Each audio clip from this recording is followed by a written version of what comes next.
High का मामला बता दें कि सुप्रीम कोर्ट में मामले की सुनवाई आज की गई। गोपालगंज के दिवंगत डीएम जी कृष्णैया की पत्नी की याचिका पर सुप्रीम कोर्ट ने आज सुनवाई की।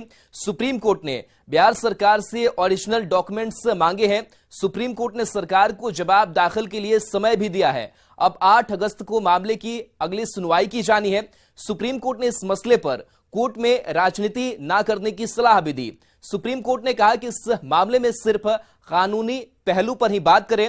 दरअसल आनंद मोहन के खिलाफ कोर्ट में जी कृष्णैया की पत्नी उमा कृष्णैया ने याचिका दायर की थी। उमा कृष्णैया ने आनंद मोहन की रिहाई को लेकर बिहार सरकार की तरफ से जेल मैनुअल में किए गए संशोधन को सुप्रीम कोर्ट में चुनौती दी है। उमा कृष्णैया का कहना है कि जब आनंद मोहन को आजीवन कारावास की सजा हुई तो उनकी रिहाई 15 साल में कैसे हो गई।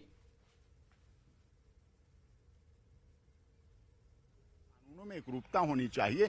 इस आसार से माननीय सर्वोच्च न्यायालय को रेमिशन के में भी इसमें टेक्निकल चीज है और इससे केवल बदले की भावना राजनीति से प्रेरित आनंद मोहन को ही लिए और इस बिहार में नोटिफिकेशन जो जारी हुआ उस नोटिफिकेशन में 24 अन्य लोग भी बरी हुए। वो सभी धर्म जाति के लोग हैं, उनके बारे में किसी की कोई आपत्ति नहीं, केवल आनंद मोहन पर ही ऑब्जेक्शन किया गया और ये टोटल मिसयूज है प्रोसेस ऑफ लॉ का। और माननीय सर्वोच्च न्यायालय से हमें न्याय मिलेगा, सुनवाई होगी, काउंटर एफिडेविट आएगा, रिजॉइंडर आएगा और उसके बाद इस पर सुनवाई होगी। डीएम जी कृष्णैया की हत्या के मामले में दोषी आनंद मोहन की रिहाई के मामले में आज सुप्रीम कोर्ट में अहम सुनवाई हुई। मामले की सुनवाई के दौरान बिहार सरकार की तरफ से आज सुप्रीम कोर्ट में ये कहा गया कि उन्हें जवाब दाखिल करने के लिए कुछ समय दिया जाना चाहिए। हालांकि डी कृष्णैया की पत्नी उमा कृष्णैया की तरफ से सुप्रीम कोर्ट में याचिका दाखिल करके ये कहा गया था कि बिहार सरकार ने आनंद मोहन की रिहाई का जो फैसला लिया है वो फिलहाल संविधान के मूल अधिकारों के खिलाफ है। बहरहाल सुप्रीम कोर्ट ने इस पूरे मामले में सुनवाई करते हुए बिहार सरकार को नोटिस जारी किया था और आनंद मोहन को भी नोटिस जारी किया था। आज मामले की सुनवाई के दौरान जब बिहार सरकार की तरफ से ये कहा गया कि उन्हें जवाब दाखिल करने के लिए और समय दिया जाना चाहिए तो दूसरे पक्षकारों ने इसका विरोध किया और उन्होंने कहा कि बिहार सरकार इस पूरे मामले को लंबा खींचना चाहती है, इसीलिए इस पूरे मामले में जवाब दाखिल नहीं किए गए हैं। वहीं साथ ही साथ मामले में सुनवाई के दौरान आज एक और बात सामने निकल कर आई जब सुप्रीम कोर्ट में यह कहा गया कि आनंद मोहन की रिहाई से संबंधित बिहार सरकार से तमाम दस्तावेजों को मांगा जाए कि किन आधारों पर बिहार सरकार की तरफ से आनंद मोहन की रिहाई का फैसला लिया गया है। सुप्रीम कोर्ट ने फिलहाल बिहार सरकार से आनंद मोहन की रिहाई से संबंधित बिहार सरकार से ओरिजिनल डॉक्यूमेंट भी तलब किया है। अब इस पूरे मामले में जो अगली सुनवाई होगी वो 8 अगस्त को की जाएगी, लेकिन 8 अगस्त से पहले बिहार सरकार को सुप्रीम कोर्ट में आनंद मोहन की रिहाई से संबंधित ओरिजिनल दस्तावेज सुप्रीम कोर्ट में दाखिल करना होगा। बिहार सरकार को सुप्रीम कोर्ट में हलफनामा दाखिल करके ये बताना होगा कि आनंद मोहन की रिहाई को लेकर बिहार सरकार के द्वारा किन आधार पर कदम उठाए गए। अब देखना बेहद अहम होगा कि जब 8 अगस्त को सुप्रीम कोर्ट इस पूरे मामले पर सुनवाई करेगा तो क्या कुछ अहम आदेश जारी करता है। कैमरामैन मुनमुन के साथ सुशील पांडे, न्यूज़ 18 दिल्ली।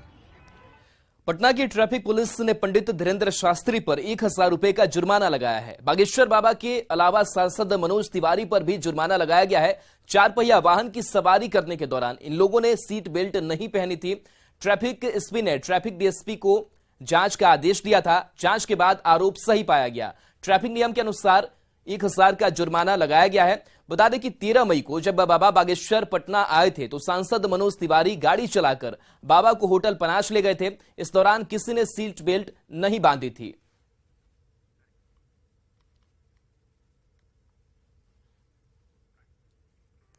वहीं बागेश्वर बाबा की गाड़ी का चालान काटे जाने के मसले पर बिहार में सियासत तेज हो गई है। मंत्री शरण कुमार ने कहा कि बिहार में कानून का राज है और कोई कानून तोड़ेगा तो उस पर कार्रवाई की जाएगी। वहीं बीजेपी ने सरकार पर निशाना साधते हुए कहा कि बिहार सरकार जानबूझकर साधु संतों का अपमान कर रही है।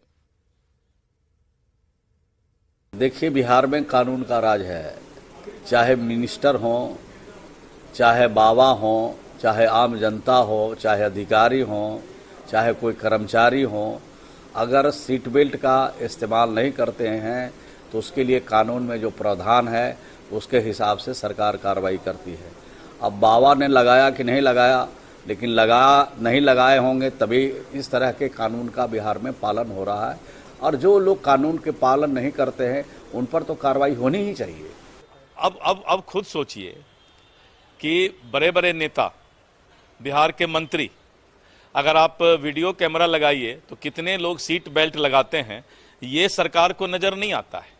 सरकार को खुंदक निकालना था बाबा से, बाबा का विरोध करके तुष्टीकरण का राजनीति करना था, एक संदेश देना था समाज में कि हम हिंदू धर्म के संतों के ऊपर इस तरह का ओछी कार्रवाई कर सकते हैं। तो कुछ नहीं